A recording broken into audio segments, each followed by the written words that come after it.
스가랴 9장입니다.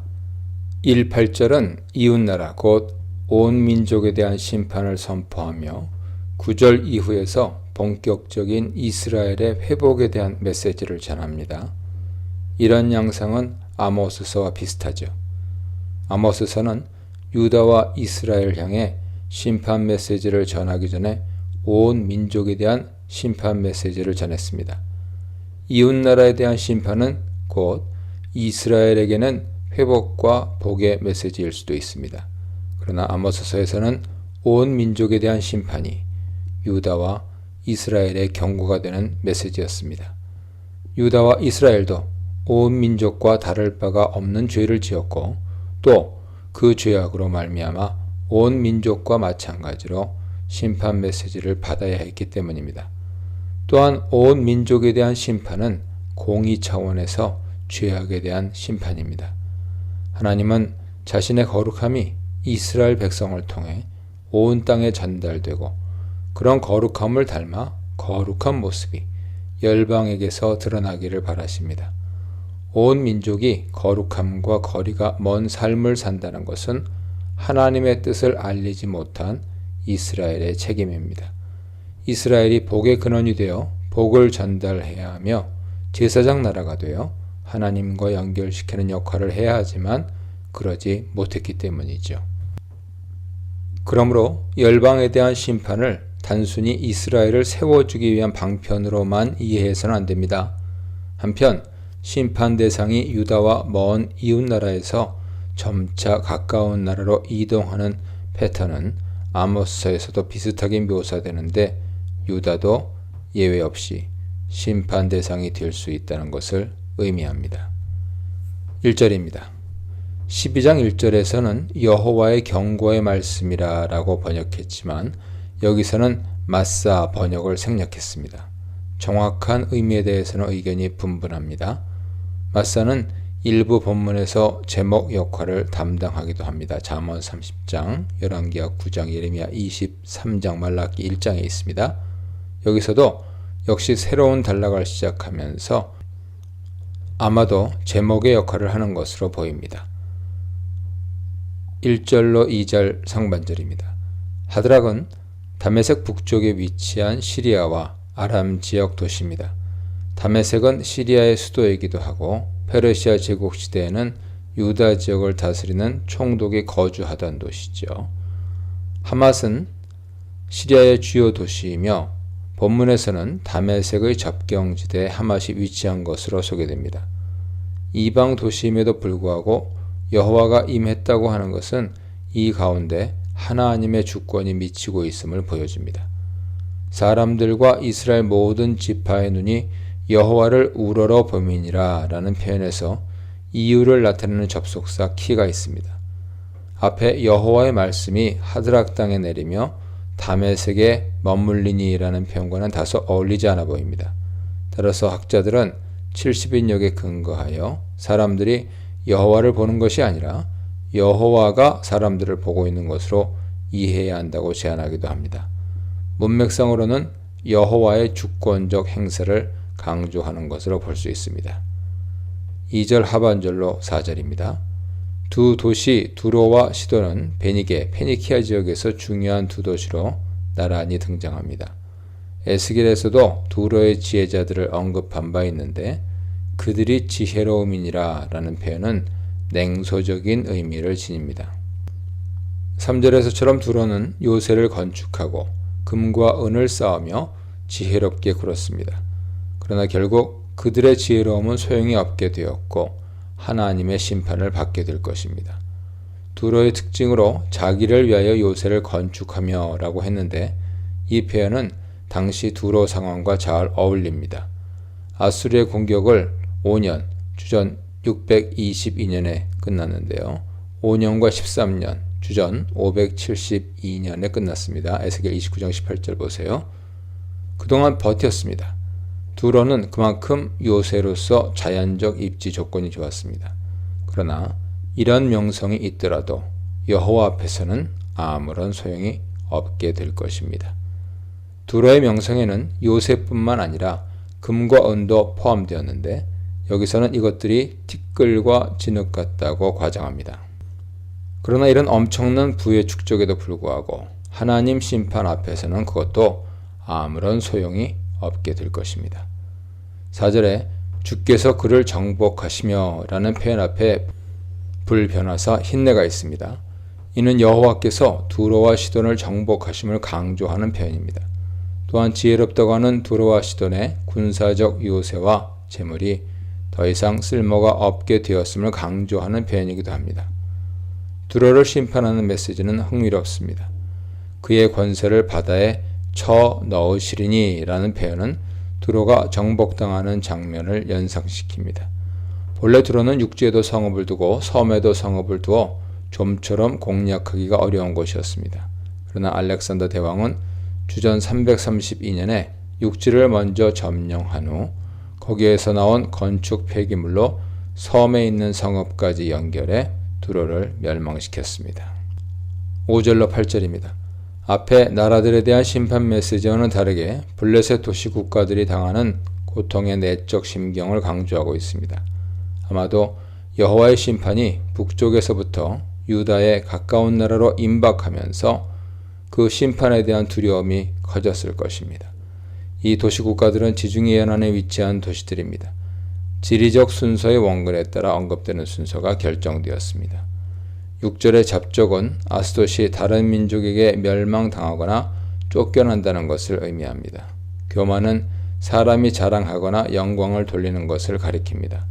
여기서는 블레셋이 지금까지 쌓아온 영광이나 자랑 모두를 가리키며 이것들을 끊겠다는 심판 메시지를 뜻합니다. 여기서 단순히 교만은 마음의 상태만을 의미하지 않습니다. 그것은 그들이 쌓은 구체적인 업적과 관련됩니다. 블레셋의 업적은 그들을 교만한 상태로 몰아갔습니다.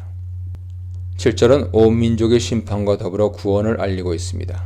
이는 8장 20절로 23절에서도 밝혔듯 열방이 여호와 앞에 나와 예배하는 장면과 일치합니다. 가증한 것은 우상에 바친 제물로 보입니다. 이는 우상에게 바친 제물을 바친 자들이 나누어 먹음으로써 이 사이에 낀 상태를 묘사하고 있습니다. 여기서 제거하리니에 주목할 필요가 있는데 블레셋에게서 가증한 것을 제거함으로써 그들도 남아서 하나님께서 역사하시는 그 결과를 보게 됩니다. 곧 블레셋도 하나님이 구원하실 것임을 뜻하죠. 이는 하나님 자신의 백성뿐만 아니라 온 민족을 구원하시겠다는 종말론적 메시지에 해당합니다. 유다의 한 지도자같이 되겠고라는 표현은 블레셋을 구원하는 것을 점진적으로 그리고 최상으로 표현하는 것입니다. 처음에는 죄와 우상을 제거하는 일, 그리고 남은 자를 두는 일, 이제 이방인임에도 불구하고 유다에 합류하여 지도자까지 되는 일을 예언하고 있습니다. 이제 곧 이방인과 유대인의 경계는 무너질 것입니다. 8절의 여부수 족속은 산지에 살았으며 다윗이 쫓아내기 전까지는 예루살렘 성읍을 차지했었습니다. 그리고 나머지 여부수 족속은 유다 족속에 흡수되어 일꾼이 됐습니다. 여부수 사람같이 되리라 라는 표현은 여부수 족속이 유다 족속이 아니었으나 그들이 이스라엘에 흡수된 것처럼 블레셋도 이와 비슷한 운명이 될 것을 시사합니다. 심판 중에서도 보호하시는 하나님, 심판의 도구를 심판하시는 하나님, 열국이 심판을 당하는 이유에 대해 묵상해 보시기 바랍니다. 9절 이하 전반적인 내용은 언약에 근거한 회복을 예언합니다. 시온의 왕은 다윗 언약에서 약속한 다윗 혈통의 왕이며 궁극적으로는 메시아를 가리키죠. 그리고 시온의 회복은 전쟁 승리를 통한 화평과 소산물의 축복을 통한 땅의 화평으로 나뉘지만 이는 모두 언약적인 축복에 해당합니다. 이 화평은 언약을 순종할 때 오는 축복을 언약적인 회복의 차원에서 예언한 것입니다. 이런 내용상의 전개와 더불어 본문 안에서 강조되는 또 다른 내용이 있습니다. 이는 스가랴 당시 이스라엘이 처한 상황과도 밀접한 관련이 있습니다. 당시에는 성전 재건 중이거나 성전 재건 후 얼마 안 되었거나 혹은 한참 지난 시점으로 여전히 이스라엘은 어려움에 처해 있었습니다. 이런 어려움 가운데서도 이스라엘에게 아브라함 언약, 모세 언약, 다윗 언약 등이 여전히 유효한가? 라는 질문에 대하여 스가랴서는 궁극적으로 언약을 이루어 가시는 분이 여호와이심을 강조합니다. 9절 10절입니다. 전체 맥락을 생각해보면 왜 스가랴서가 여호와의 임재를 그토록 강조하는지 알 수 있게 됩니다. 스가랴는 학개와 함께 성전 재건의 가장 큰 주제를 이룹니다. 여기서 성전 재건은 옛 유대주의의 부활을 가리키는 것이 아닙니다. 그것은 언약을 재확립하는 기초로서의 성전 재건을 의미하죠. 성전은 이스라엘에서 단순한 종교 활동의 영역이 아닙니다. 성전은 여호와가 이스라엘의 중심이 되는 것을 상징합니다. 따라서 성전 재건은 이스라엘이 여호와를 중심으로 하는 신앙생활을 회복한 것에 주된 초점을 맞춥니다. 바벨론에 의한 성전 파괴는 하나님이 이스라엘을 떠나셨다는 것을 상징하죠. 즉 언약에 신실하지 못함에 대한 저주가 이루어진 셈입니다. 그러나 물론 성전 파괴는 하나님과 이스라엘의 완전한 관계 단절이 이루어졌음을 의미하는 것은 아닙니다. 이스라엘에게 혹독한 포로의 시련은 다시 하나님과의 더 깊은 관계로 나아가는 일종의 계기 사건으로 이해됩니다. 이제 성전 재건은 이스라엘과 여호와의 내적 관계가 외적 형식으로 드러난 것을 상징적이고 가시적으로 보여줍니다. 9절의 시온과 예루살렘에 대한 언급은 이스라엘에 대한 편애적인 호칭이 아닙니다. 그것은 오히려 여호와의 임재 장소를 상기시키는 역할을 하죠. 바벨론 침략 이후 폐허가 되었던 시온이자 예루살렘, 곧 여호와가 떠나셨던 예루살렘이 다시 여호와의 임재로 활기를 띠는 것을 보여줍니다. 9절의 왕은 여호와의 임재를 대변하는 왕이지만 궁극적으로는 메시아적 인물입니다. 다윗 언약에 따라서 다윗 혈통으로 올 왕을 가리키죠. 9절 나머지 부분에서는 이 왕을 묘사하고 이어서 예루살렘, 시온에 올 왕이 행할 일들을 기록합니다. 초반 내용은 전쟁이 그칠 것을 묘사하는데 이는 겸손하게 올 왕의 이미지와 조화를 이룹니다. 10절에서 에브라임은 예루살렘이 유다를 대표하듯 북이스라엘을 대표하는 지파이며 이스라엘을 대신해서 사용되기도 했습니다. 호세아 5장 보세요. 에브라임의 병거를 언급하는 것은 궁극적으로 북이스라엘과 남유다의 통일을 의미합니다. 이는 불화가 없는 온전한 평화의 상태를 가리키죠. 전쟁을 일으키는 왕이 아니라 겸손하게 세상에 화평을 가져다 주는 왕입니다. 그러나 화평을 전하지만 그의 통치는 세상 곳곳에 미칠 것입니다. 이 화평은 이방 사람에게도 전해질 것이라고 하는데 이는 이미 스가랴서에서 자주 반복된 주제죠. 8장 18절로 23절에서도 온 민족이 여호와 앞에 나오는 것을 표현하고 있습니다. 9장에서 14장에서는 특히 여호와의 날에 이루어질 종말론적인 일들을 묘사할 때 온 민족이 나오는 것으로 강조됩니다. 바다에서 바다까지와 유브라데 강에서 땅끝까지라는 표현은 광범위한 지역을 포괄하는 의미로 사용됐습니다. 따라서 통치의 범위가 온 지역에 미친다는 것을 강조합니다. 11, 15절입니다.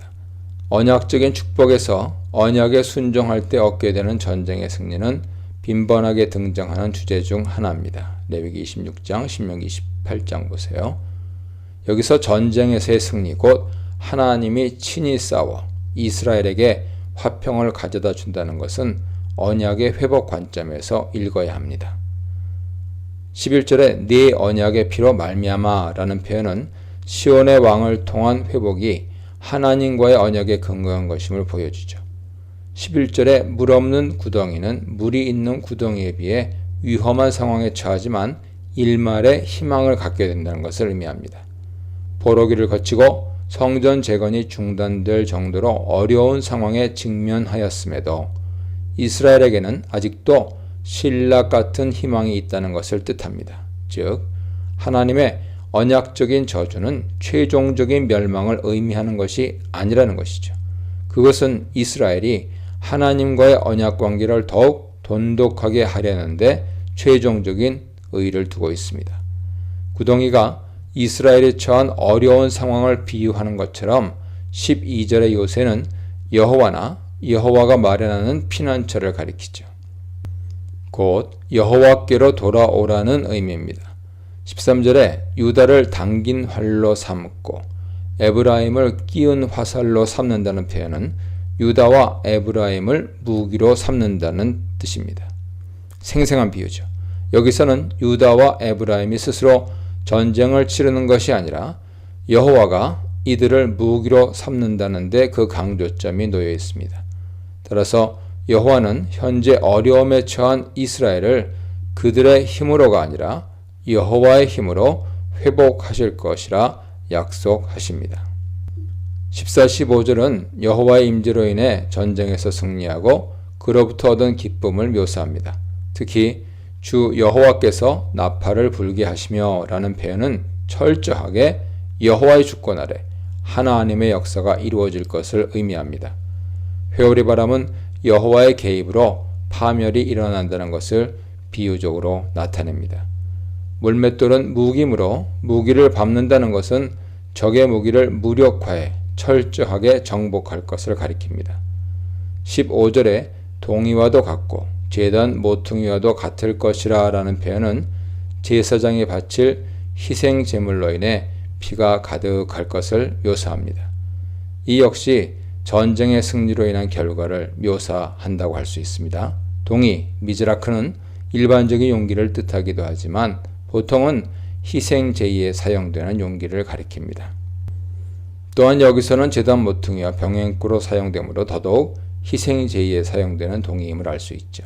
제단 모퉁이는 제사장이 희생 제물의 피를 뿌리는 곳입니다. 따라서 동이에 담은 피를 제단 모퉁이에 뿌리는 것으로 이해할 수 있습니다. 16, 17절입니다. 언약에 순종할 때 언약적인 축복으로 소산물의 풍요로움을 얻게 됩니다. 자주 등장하는 주제 가운데 하나죠. 여기서도 소산물의 축복은 언약 회복의 신호로 보아야 할 것입니다.